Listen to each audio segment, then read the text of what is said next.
288 च्या या विधिमंडळामध्ये त्यांचे 15 आमदार नाही आहेत, विरोधी पक्ष नेता त्यांना होत आला नाही आणि या आमदारकीचं इलेक्शन अजून 4-4.5 वर्षांनी होणार आहे आणि तोपर्यंत या नगरपालिकेचा निवडणुकीचा कालावधी संपत येईल।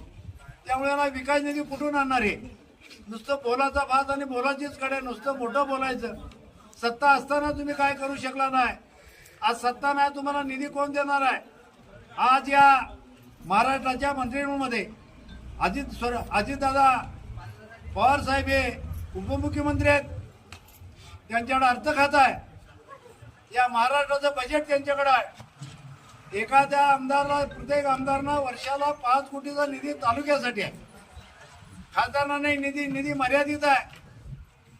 परंतु त्या नगरपालिकेच्या हेडवरती एवढी खाते आहेत की 2,000, 4,000, 5,000 कोटीचा निधी आपण आणू शकतोय।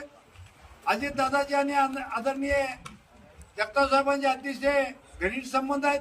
जगताप साहेब माझे आमदार आहेत, त्यावेळी आमदार असताना देखील अजितदादा त्यांचे चांगले संबंध होते।